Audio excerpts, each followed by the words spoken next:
Mama said the jollof rice is the best in this town. Where? I need it. No, save me some. Hurry to Mama says.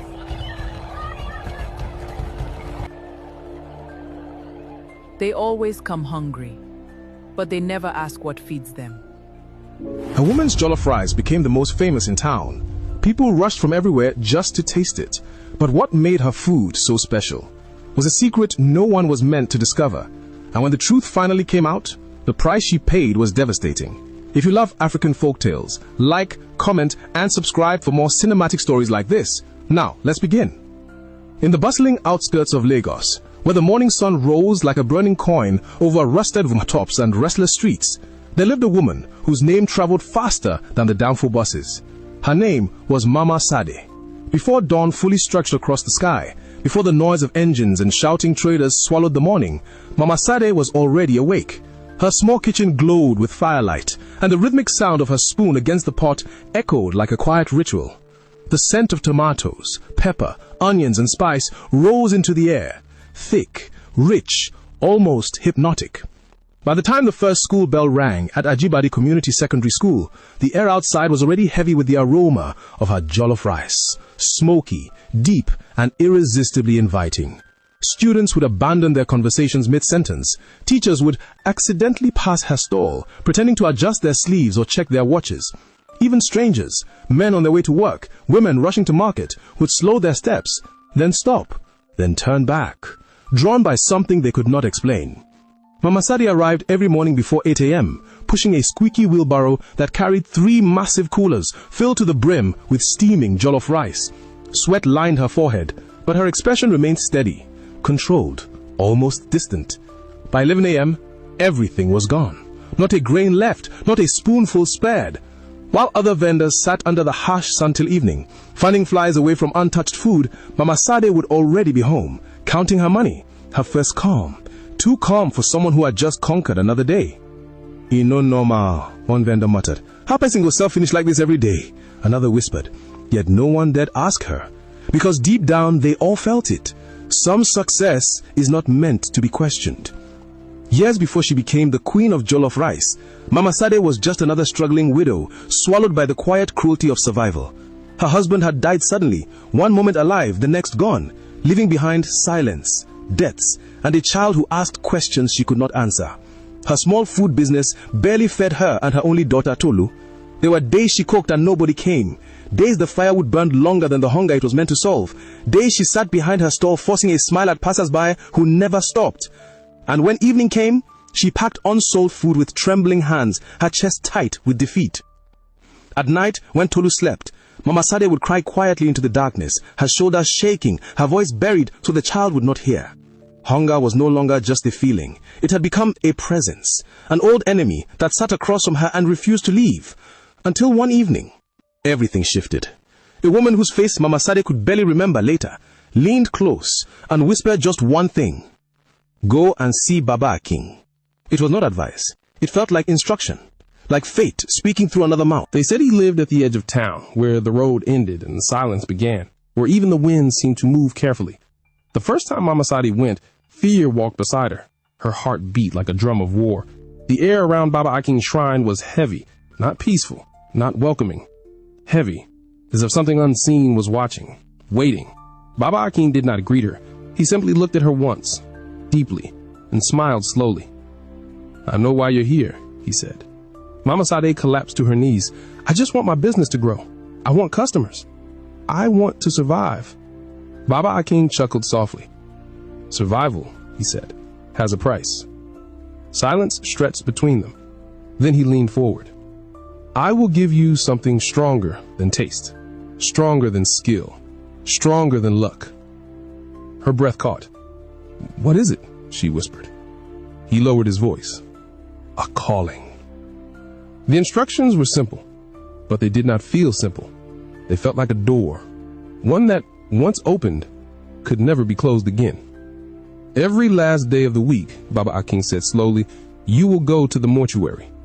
Mama Sade's body went cold, as though invisible fingers had traced her spine.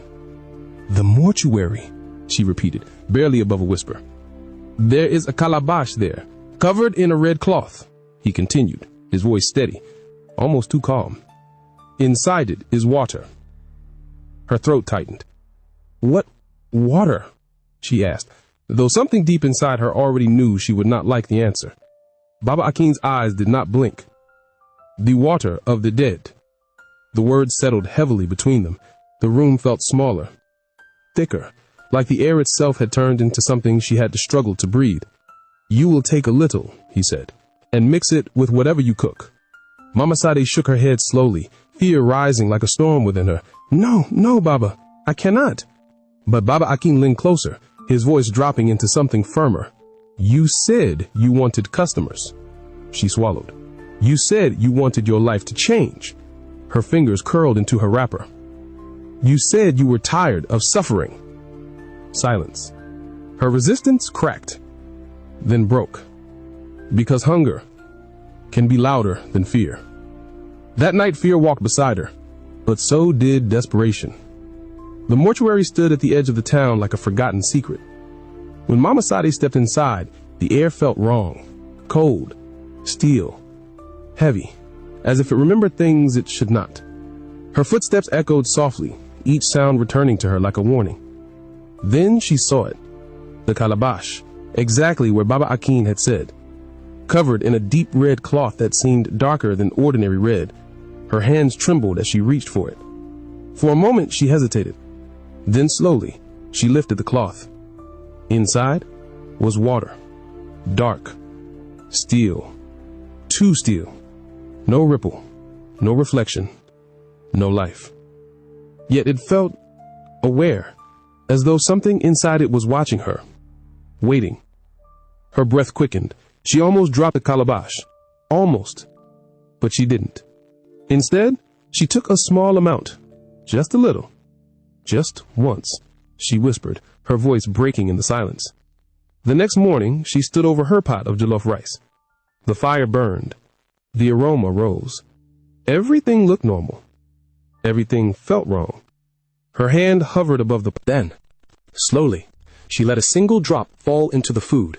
It disappeared instantly, like it had never been there. Mama Sade stared. Her heart pounded. The world held its breath.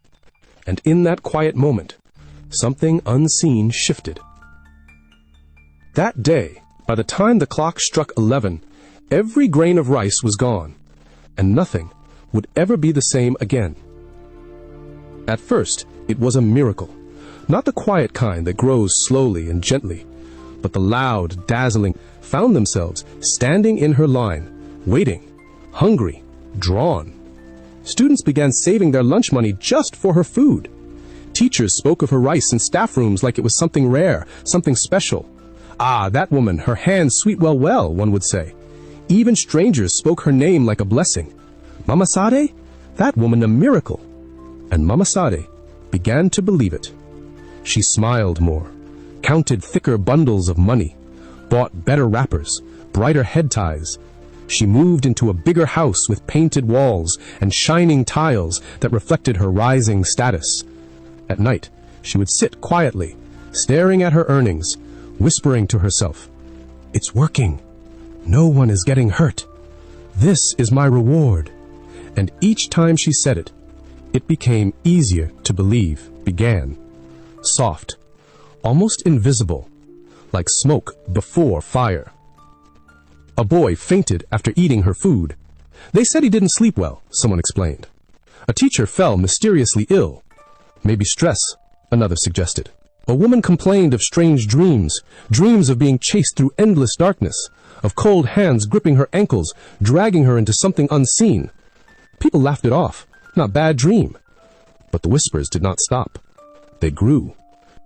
They lingered, and Mama Sade heard them. Even when no one spoke, she heard them. Coincidence, she told herself, it's nothing. But deep inside, she knew something was wrong. Something had changed. Something was feeding. Then came the day everything broke. The sun was high, the school compound was alive with noise. Students laughing, running, eating. Then suddenly, a scream. A boy collapsed. His body hit the ground hard. Foam gathered at the edge of his mouth. His eyes rolled back, showing only white. Panic erupted instantly. Teachers rushed forward, students scattered in fear. What is happening? Help him! Call someone! Then a voice cut through the chaos, sharp, clear, terrified. What did he eat? Silence fell, heavy, unavoidable. Then someone answered, slowly, reluctantly. Mama Sade's rice. The silence that followed was worse than the panic, because this time, everyone heard it. Everyone understood. Fear spread faster than her fame ever did. The next day, her stall stood ready. Her food, as always, was hot, fresh, inviting. But no one came, not one student, not one teacher, not even a passerby. The same place that once pulsed with life now sat in silence, empty, still, watching her. Other vendors glanced at her from a distance, not with envy anymore, not with curiosity, but with something deeper, something heavier, knowing. And for the first time since her rise began, Mama Sade stood alone beside her food, waiting. But nothing came. Not customers, not voices, only silence, and the quiet, creeping realization that whatever had lifted her up had finally begun to take its due. Mama Sade did not walk. She ran, barefoot, breath tearing through her chest, wrapper half loosened, eyes wild with fear. The road blurred beneath her as one thought pounded in her mind. End it, stop it, undo it. She burst into Baba Akin's shrine without greeting, without permission. "You didn't tell me this would happen," she cried, her voice cracking like dry wood in fire. Baba Akin sat exactly as she had left him days before, calm, still, unmoved by her panic. "I told you," he said quietly. "Survival has a price." "They are getting sick," she shouted, her hands shaking. "Children, innocent people!" He nodded once. Yes. The simplicity of his answer broke something inside her. "You must stop this!" she begged, her knees giving way beneath her.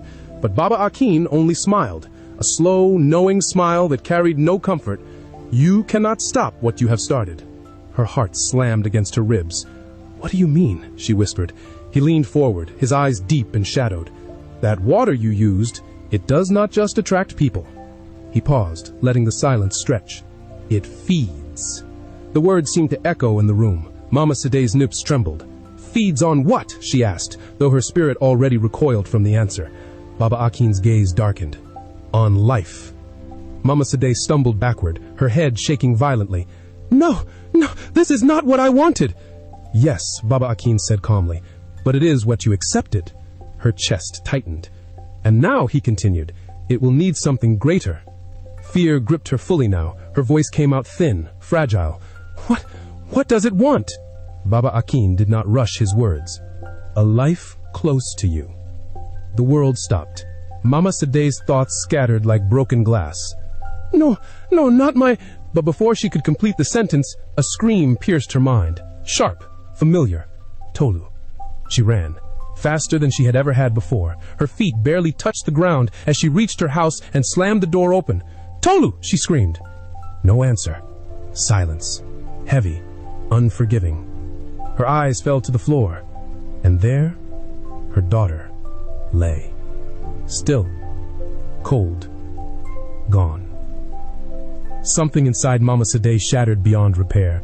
She collapsed beside Tolu's body, pulling her close, rocking back and forth as a scream tore out of her, a sound so deep, so raw, it seemed to rip through the walls, through the street, through the sky itself.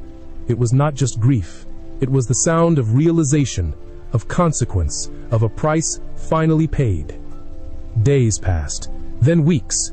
The town no longer spoke of Mama Sade as a success story, no longer as the queen of Jollof. They spoke of her in hushed tones, as a warning, a lesson whispered to children and traders alike. They said she was last seen near the mortuary, walking aimlessly, talking to herself one moment, crying the next, her hair unkempt, her eyes empty. Clutched tightly in her hands, an empty calabash. And sometimes, very early in the morning, before the sun rises, before the world fully wakes, people say they still smell jollof rice, rich, smoky, strangely inviting. But no one goes near. No one dares to follow the scent, because now they understand what they once ignored. Not all food is meant to be eaten, and not all success is meant to be trusted. Moral of the story: desperation can open doors that should remain closed. Not every shortcut leads forward. Some lead into irreversible darkness. What is gained through unnatural means will always demand a greater price. True success does not take life. It grows with patience, honesty, and integrity. If you love powerful African folktale storytelling, don't forget to like this video, comment your thoughts, share with others, and subscribe for more deeply engaging stories.